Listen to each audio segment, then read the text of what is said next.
Welcome to KPL academy. ఈరోజు news పేపర్లు important articles తీసుకుంటే రిజర్వేషన్లపై 50% పరిమితిని పునఃపరిశీలించాలని సుప్రీంకోర్టుకి ఏపీ ప్రభుత్వం దాని యొక్క వాదనలను వినిపించింది. అలాగే ఎస్సీబీసీ జాబితాను ప్రకటించే అధికారం రాష్ట్రాలదని సుప్రీంకు కేంద్రం విన్నవించింది. ఈ మధ్యన రిజర్వేషన్లు 50% పరిమితి అనేది చాలా ఇంపార్టెంట్ టాపిక్ అయిపోయింది. ఎందుకంటే న్యూస్ పేపర్లో ఎవ్రీడే దీని గురించి ఆర్టికల్ వస్తుంది. ఎందుకు వస్తుందంటే సుప్రీంకోర్టులో ఈ కేసు గురించి ప్రతి రాష్ట్ర ప్రభుత్వం తమ యొక్క వాదన తెలియజేస్తుంది. అలాగే ఇందిరా సహాని కేసు, ఈ ఇందిరా సహాని కేసు యొక్క ప్రాముఖ్యత ఏంది, ఈ కేసు యొక్క జడ్జిమెంట్ ఇప్పుడు మాడిఫై చేయాలా, వీటి యొక్క టోటల్ అంశాల గురించి ఎవ్రీడే మనకు న్యూస్ పేపర్లు వస్తుంది. మనం చాలా క్లియర్గా వీటి గురించి తెలుసుకోవడం వల్ల మనకి ఎగ్జామ్ పాయింట్ ఆఫ్ వ్యూలో కూడా చాలా చాలా యూస్ఫుల్ ఉంటుంది. అంటే వీటి వెనక రాజ్యాంగంలో రిజర్వేషన్ గురించి ఉన్న మొత్తం అంశాలు, ఇప్పటి వరకు వచ్చిన కేసులు, అసలు ఇందిరా సహాని కేసు అంటే ఏంటి, టోటల్ మనం క్లియర్గా తెలుసుకోవాలి. ఫస్ట్ ఈ కేసు గురించి వస్తే, మహారాష్ట్ర ప్రభుత్వం మరాఠాలకు రిజర్వేషన్ 16% ప్రకటించినప్పటికీ హైకోర్టు 12 to 13% దాన్ని కుదించింది. సో మహారాష్ట్ర గవర్నమెంట్ సుప్రీంకోర్టుకి మూవ్ అయింది. అసలు హైకోర్టు ఎందుకు 12 to 13%కి కుదించిందంటే 50% రిజర్వేషన్ దాటుతున్నాయి. సుప్రీంకోర్టు ఇందిరా సహాని కేసులో ఇచ్చిన తీర్పుకు వ్యతిరేకంగా ఉంది కాబట్టి మేము 12 to 13% కుదిస్తున్నాం అనేసి హైకోర్టు పేర్కొంది. ఈ తీర్పు నచ్చక మహారాష్ట్ర ప్రభుత్వం సుప్రీంకోర్టుకి మూవ్ అయింది.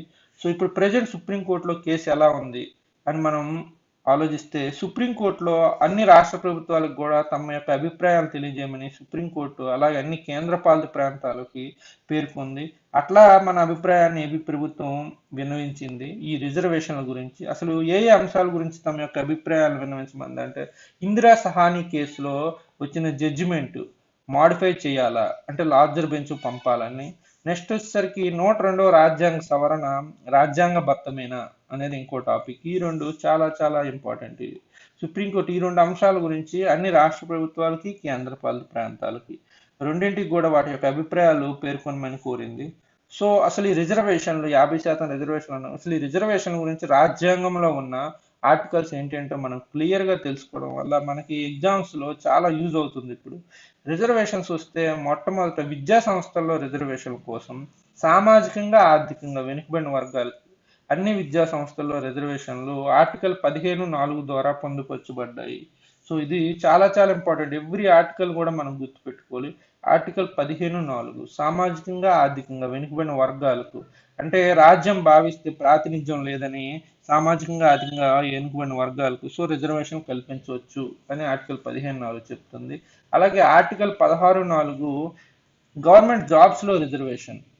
ఆర్టికల్ 15(4) వచ్చేసరికి విద్యా సంస్థల్లో రిజర్వేషన్. ఆర్టికల్ 16(4) వచ్చేసరికి గవర్నమెంట్ జాబ్స్లో SEBC socially and economically backward క్యాస్ట్కి గవర్నమెంట్ జాబ్స్లో రిజర్వేషన్స్ గురించి పేర్కొంటుంది.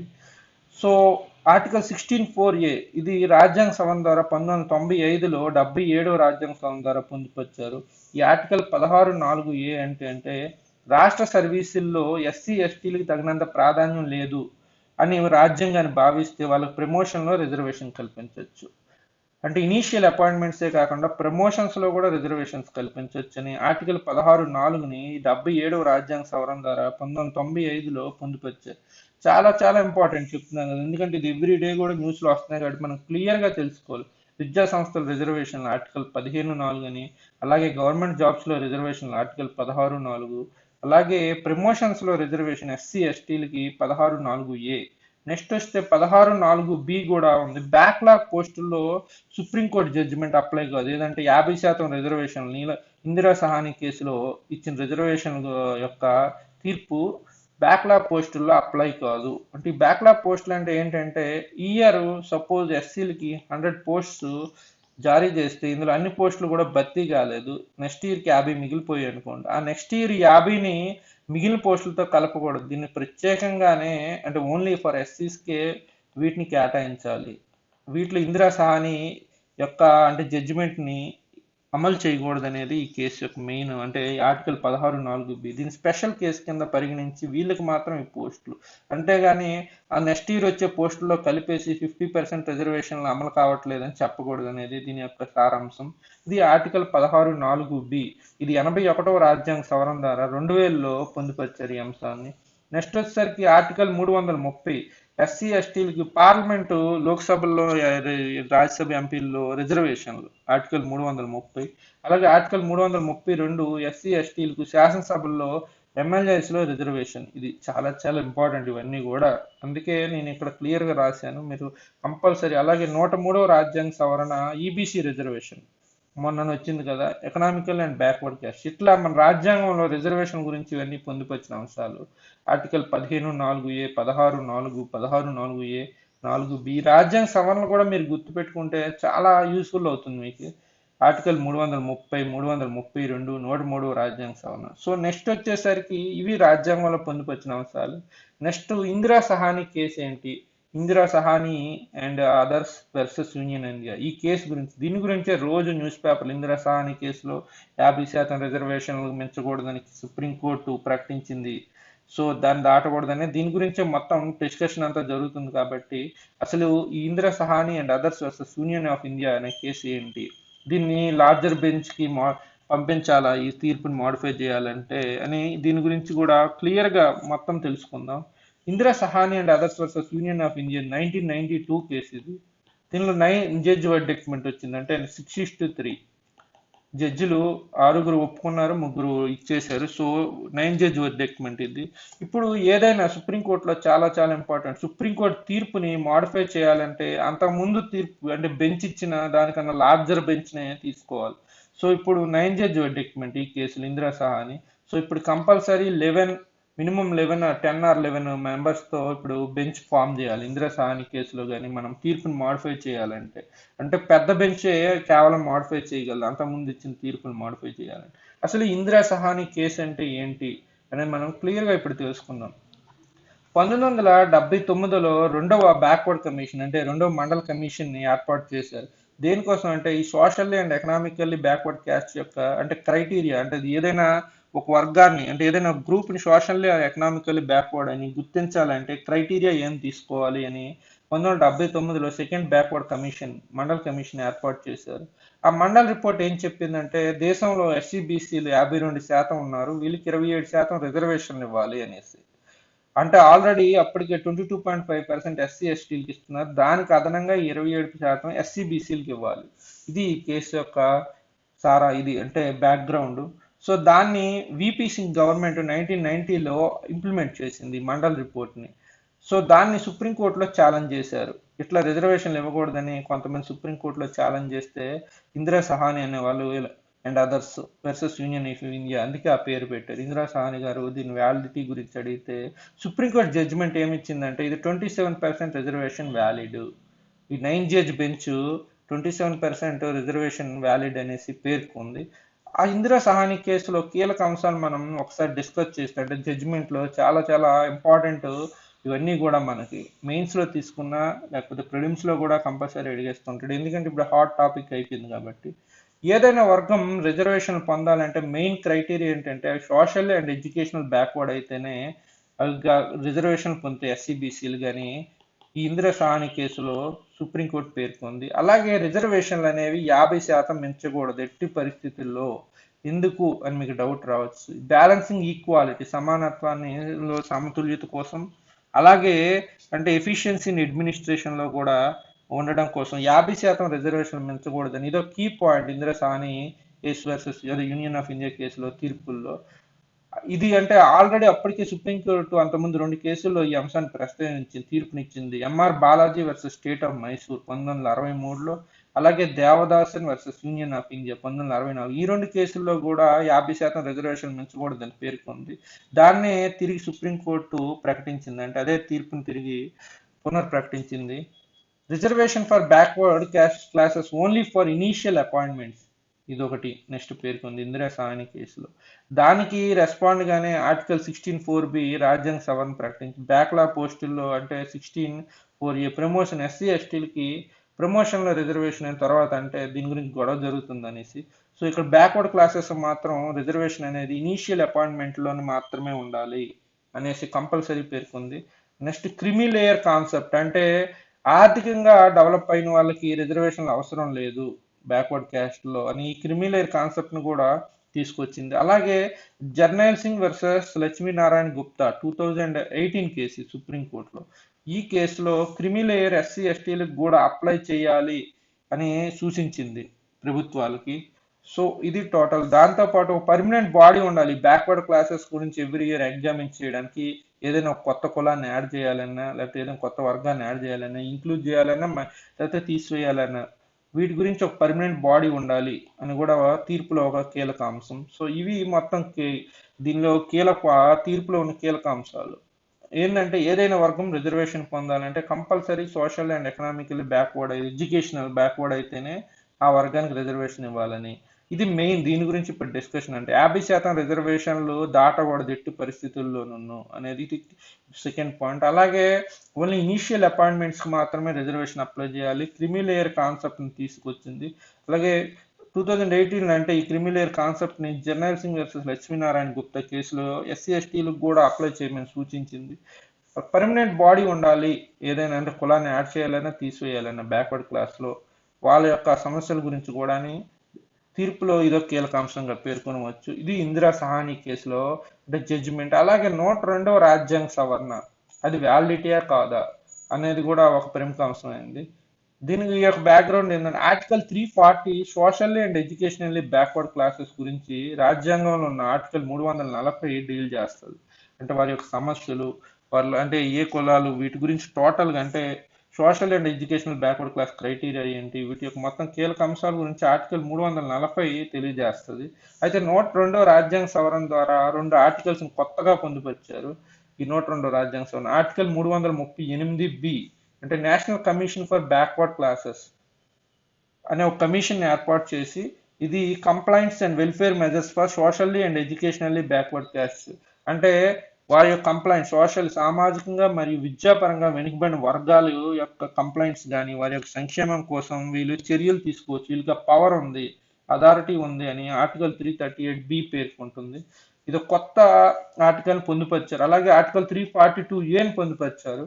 ప్రెసిడెంట్ కి పవర్ ఇచ్చారు. అంటే ప్రతి సంవత్సరం సోషల్ అండ్ ఎడ్యుకేషనల్లీ బ్యాక్వర్డ్ క్యాస్ట్ని వేరియస్ స్టేట్స్ లోనూ కేంద్రపాలిత ప్రాంతాల్లో ప్రకటించే అధికారం అంటే నోటిఫై చేసే అంటే గవర్నర్ ఆ రాష్ట్ర గవర్నర్ తో కన్సల్ట్ చేసి నోటిఫై చేసే అధికారం ప్రెసిడెంట్ కి ఇచ్చారు ఆర్టికల్ 342A. ఇది సుప్రీంకోర్టులో ఇది ఒక తీవ్రమైన అంశంగా ఇప్పుడు పేర్కొని అంటే ఇప్పుడు కేసులు ఇది ఒక ముఖ్యాంశం అయిపోయింది.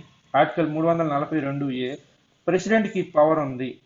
అంటే రాష్ట్రాల్లో ఎస్సీడీసీ అదే సోషల్ అండ్ ఎడ్యుకేషనల్లీ బ్యాక్వర్డ్ క్యాస్ట్ను ప్రకటించే అధికారం అంటే నోటిఫై చేసే అధికారం ఎవ్రీ ఇయర్ లిస్ట్ ఇచ్చే అధికారం ప్రెసిడెంట్కి ఉంది గవర్నర్తో కన్సల్ట్ చేసి. ఒకవేళ ఏదైనా ఒక కొత్త క్యాస్ట్ని యాడ్ చేయాలన్నా తీసివేయాలన్నా పార్లమెంట్ చట్టం తప్పనిసరి. ఈ ఎస్సీడీసీ బీసీ అంటే social and educationally backward caste యొక్క లిస్టుకి సవరణ జరగాలంటే పార్లమెంట్ యొక్క చట్టం తప్పనిసరి. ఇది ఈ 2 అంశాలు ఆర్టికల్ అంటే అదే 102 రాజ్యాంగ సవరణ ద్వారా రాజ్యాంగంలో పొందుపరిచారు. సో ఇప్పుడు మనకు వచ్చిన ప్రాబ్లం ఏంటంటే ప్రెసిడెంట్ కి పవర్ ఇచ్చినప్పుడు స్టేట్స్ కి లేదా అధికారం. అంటే పార్లమెంట్ చట్టం చేస్తుంది కదా, స్టేట్స్ కి లేదా అధికారం. ఇది సమాఖ్య స్ఫూర్తికి విఘాతం కలిగట్లేదా అంటే స్టేట్స్ యొక్క పవర్స్ లో కేంద్రం చొరబడట్లేదా అంటే పార్లమెంట్ కి కదా ఈ అధికారం ఉంది. ఏదైనా రాష్ట్రంలో కులాన్ని యాడ్ చేయాలి ఎస్సీడీసీ బీసీలో, లేకపోతే కులాన్ని తీసేయాలా. ఇది సో అంటే వ్యాలిడిటీ ఆఫ్ 102nd అమెండ్మెంట్ అంటే బేసిక్ స్ట్రక్చర్ ఫెడరల్ సిస్టమ్ కి ఆపోజిట్ గా ఉంది కదా అని ఇప్పుడు సుప్రీంకోర్టు తన యొక్క ప్రశ్నను లేవనెత్తింది. State legislature have no power to recognise any SED BC. కానీ కొత్తగా కేంద్రం ఏం వాదిస్తుందంటే ఇప్పుడు మనం చూసుకుంటే కేంద్రం ఏమంటుందంటే ఎస్సీబీసీ జాబితాను ప్రకటించే అధికారం రాష్ట్రాలదని ఇప్పుడు కొత్తగా పేర్కొంటుంది. సో ఏమవుతుందో కేసులు అంటే జస్ట్ కేంద్రం తన యొక్క వాదన అనేది ఇప్పుడు చూడాలి ఏం జరుగుతుంది అనేది. కానీ మనం ఇందులో క్లియర్ గా చూస్తే తెలిసిపోతుంది పవర్ ప్రెసిడెంట్ కే ఉంది. ఏదైనా యాడ్ చేస్తే అంటే కొత్త కులాన్ని యాడ్ చేయాలన్నా తీసివేయాలన్నా పార్లమెంట్ మాత్రం చట్టం తప్పనిసరి చేయాలని సో పేర్కొంది. ఇప్పుడు సుప్రీంకోర్టు దాన్ని ఎందుకు ఎలా ఇది సమాఖ్య స్ఫూర్తికి విఘాతంగా ఉందంటే రాజ్యాంగం యొక్క బేసిక్ స్ట్రక్చర్ కి ఆపోజిట్ కాబట్టి ఇది రాజ్యాంగబద్ధం అవుద్దా ఈ రాజ్యాంగ సవరణ అని సుప్రీంకోర్టు అడుగుతుంది. సో ఈ రెండింటి గురించి కూడా అంటే మెయిన్ ఈ కేసులో ఈ మరాఠా రిజర్వేషన్ కేసులు ఇప్పుడు మొత్తం 3 అంశాలు కీలకమైపోయాయి. 1992 జడ్జిమెంట్ ని రివ్యూని మాడిఫై చేయాలా అదే రివ్యూ చేయాలా అని ఇందిరా సహాని కేసులో వచ్చిన రివ్యూ దానికోసం అన్ని రాష్ట్రాల అభిప్రాయాలు అడుగుతుంది. అలాగే ఫెడరల్ స్ట్రక్చర్ కి ఆపోజిట్ గా ఉంది కదా 102nd అమెండ్మెంట్ అనేది రాజ్యాంగ సవరణ 102వ రాజ్యాంగ సవరణ. 102వ రాజ్యాంగ సవరణ ఏంటంటే 2 కీలక ఆర్టికల్ 338Bని 342Aని పొందుపరిచారు. అది మనకి గుర్తుంచుకోవాలి. సో అది మెయింటైన్ ఫెడరల్ స్ట్రక్చర్ జరుగుతుందా నెక్స్ట్ వచ్చేసరికి balancing of reservation and merit, ఈ ఇద్దరి మధ్య సమతుల్యత సాధించడం ఎట్లా, ఈ మూడు అంశాల గురించి ఇప్పుడు సుప్రీంకోర్టు వర్సెస్ అంటే సుప్రీంకోర్టులో మరాఠా రిజర్వేషన్ కేసులో ఆలోచిస్తుంది, అంటే కీలక అంశాలుగా మారాయి ఇవి. ఇది టోటల్ దీని యొక్క టోటల్ డిస్కషన్ మనం ఒక క్లియర్ గా నేర్చుకోవడం వల్ల చాలా చాలా యూజ్ ఉంటుంది. అసలు చాలా ఇంపార్టెంట్ ఇవి ఈ టాపిక్ అనేది, ఇందులో ఉన్న ఆర్టికల్స్ కానీ మొత్తం దీని యొక్క స్టోరీ అంతా మనకు చాలా చాలా ఇంపార్టెంట్ ఇది బ్యాక్గ్రౌండ్. నెక్స్ట్ వచ్చేసరికి మేధో సంపత్తి సూచీలో భారత్ యొక్క ర్యాంకు 40, ఇంటలెక్చువల్ ప్రాపర్టీ గ్రూప్ 1లో పేపర్ 5లో లాస్ట్ చాప్టర్ ఇదే సైన్స్ అండ్ టెక్నాలజీలో ఇంటలెక్చువల్ ప్రాపర్టీ గురించే. సో ఈ టాపిక్స్ చాలా ఇంపార్టెంట్, ప్రిలిమ్స్ తీసుకున్న నెక్స్ట్ మెయిన్స్ లో కూడా రాయొచ్చు ఈ యొక్క పాయింట్స్. అసలు ఇంటలెక్చువల్ ప్రాపర్టీ ర్యాంకింగ్ ఎవరిస్తారు, ఈ అంతర్జాతీయ మేధో సంపత్తి సూచి ఐపీలో భారత్ యొక్క ర్యాంక్ 40, దీన్ని ఎవరిస్తారు అంటే ఈ ranking American chamber of commerce innovation policy centre, ఇది global innovation GIPC global innovation policy centre, ఇది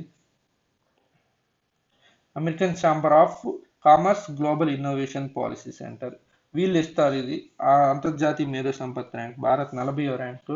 సో అంటే మొత్తం 50 మేధో సంపత్తి అంశాలు తీసుకుంటే భారత్ యొక్క ర్యాంకు 38.46 ఉంది ఇప్పుడు ప్రజెంట్. ఈ 50 అంశాలను వీళ్ళు పొందుపరిచి వాటి స్కోరింగ్ ఇస్తుంటే ఇండియా యొక్క ర్యాంక్ 38.46 చాలా ఇంపార్టెంట్. ఇప్పుడు 40th ప్లేస్లో ఉంది అనేది. బ్రిక్స్కి వచ్చేసరికి మన వాళ్ళు సెకండ్ ప్లేస్లో ఉండరు, రెండో అత్యధిక వృద్ధిని. నెక్స్ట్ వచ్చేసరికి తదుపరి సీజే, ఈ రోజు వచ్చిన న్యూస్లో తదుపరి సీజేగా జస్టిస్ ఎన్వి రమణ ప్రతిపాదిస్తూ కేంద్రానికి ప్రధాన న్యాయమూర్తి జస్టిస్ ఎన్ఏ బోబ్డే లేఖ. ఇతను అంటే ఇప్పుడు బోబ్డే గారి పదవీకాలం ముగుస్తుంది కాబట్టి నెక్స్ట్ ఎన్వి రమణ్ని సుప్రీంకోర్టు ప్రధాన న్యాయమూర్తిగా చేయమని ఎన్ఏ బోబ్డే గారు లేఖ రాశారు కేంద్రానికి.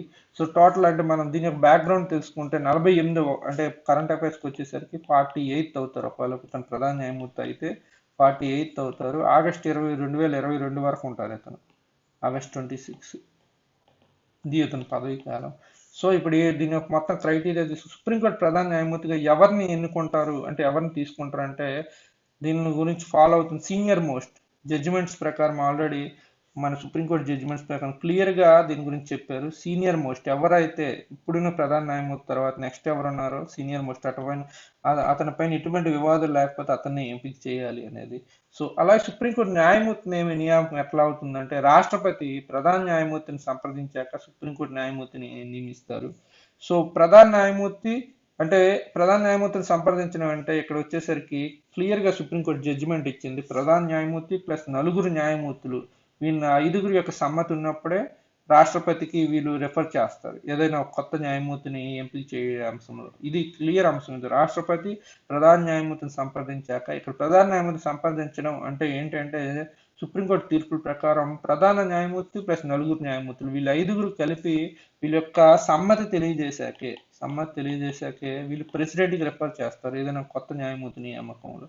వీళ్ళ 5లో అట్లీస్ట్ 2 మెంబర్స్ కానీ రిజెక్ట్ చేస్తే అది రిఫర్ చేయరు. మరి ఇది ఒక కీలక అంశం ఇది. అలాగే న్యాయమూర్తి సుప్రీంకోర్టు న్యాయమూర్తి యొక్క అర్హతలు ఏంటి అంటే ఒక భారత పౌరుడై ఉండాలి, ఇది కంపల్సరీ. ఇది సుప్రీంకోర్టు న్యాయమూర్తి అవ్వాలండి. అట్లీస్ట్ 5 years హైకోర్టు న్యాయమూర్తిగా పనిచేయాలి లేదా 10 సంవత్సరాలు హైకోర్టు న్యాయవాదిగా అయినా పనిచేయాలి. ఇది ఒక కీలక అంశం. ఇచ్చేస్తుంటాడు ప్రిలిమ్స్లో ఎట్లాంటి క్వశ్చన్స్. 5 సంవత్సరాలు హైకోర్టు న్యాయమూర్తిగా చేయాలి లేదా 10 సంవత్సరాలు హైకోర్టు న్యాయవాదిగా పనిచేయాలి. అలాగే రాష్ట్రపతి అభిప్రాయం లాంటి ఈ అంశం లేకపోయినా సరే రాష్ట్రపతి అభిప్రాయంలో సుప్రసిద్ధ న్యాయ కోవిదుడై ఉండాలి. ఇది ఓన్లీ సుప్రీంకోర్టు న్యాయమూర్తికి మాత్రమే ఈ అంశం స్పెషల్గా ఉంది ఇది. సో చాలా ఇంపార్టెంట్. అంటే ఇదేం చేయకపోయినా అంటే 5 సంవత్సరాలు హైకోర్టు న్యాయమూర్తిగా చేయకపోయినా పర్లేదు, 10 సంవత్సరాలు హైకోర్టు న్యాయవాదిగా చేయకపోయినా పర్లేదు. కానీ రాష్ట్రపతి కానీ ఒక టాలెంటెడ్ ఇతను స్పెషల్ అంటే చాలా చాలా నాలెడ్జ్ ఉంది అనే రాష్ట్రపతి కనిపిస్తే అటువంటి వాటిని డైరెక్ట్గా ఎంపించేది భారత సుప్రీంకోర్టు న్యాయమూర్తిగా. ఇది టోటల్ అంశం. వీళ్ళ యొక్క పదవీ కాలం అంటే ఇప్పుడు బోబ్డే గారు అయిపోతుంది కదా పదవీ కాలం. ఈ పదవీ కాలం ఏంటంటే 65 సంవత్సరాలు. సుప్రీంకోర్టు న్యాయమూర్తికి పదవీ కాలం 65 సంవత్సరాలు. వీళ్ళు ఇంకా ఎలా రిటైర్ అవ్వచ్చు అంటే రాష్ట్రపతికి రాజీనామా లేక పంపుతారు. సుప్రీంకోర్టు ప్రధాన న్యాయమూర్తికి కాదు, రాష్ట్రపతికి. చాలా చాలా ఇంపార్టెంట్ క్వశ్చన్ కూడా ఆల్రెడీ అడిగాడు. సుప్రీంకోర్టు న్యాయమూర్తి రాజీనామా చేస్తే ఎవరికి పంపుతాడు అని రాష్ట్రపతికి. అలాగే పార్లమెంట్ సిఫార్సుల మేరకు రాష్ట్రపతి అతను తొలగించాలంటే ఇది టోటల్ ఈరోజు న్యూస్ పేపర్లో చాలా చాలా ఇంపార్టెంట్ ఆర్టికల్స్ ఉన్నాయి. మనం సబ్జెక్ట్ పేపర్కి ఎలా ఇంటర్లింక్ చేస్తున్నాం అనేది చాలా క్లియర్గా తెలుస్తుంది. మీరు ఇందిరా సహాని కేసుని మాత్రం చాలా క్లియర్గా డీటెయిల్గా నేర్చుకోవడం వల్ల ప్రతి అంశాన్ని ఇందులో మీకు చాలా యూస్ఫుల్ ఉంటుంది. ఏదైనా రోజు మేము మిస్ అయ్యామంటే నెక్స్ట్ డే కంపల్సరీ కవర్ చేస్తాం ఆ యొక్క టోటల్ ఆర్టికల్స్ అన్ని న్యూస్ పేపర్లో. సో మీరు ఎవ్రీడే ఫాలో అవ్వడం వల్ల ఎటువంటి ప్రాబ్లం ఉండదు. స్పెషల్గా మళ్ళీ చదవాల్సిన అవసరం అయితే ఉండదు. Thank you for watching KPL academy.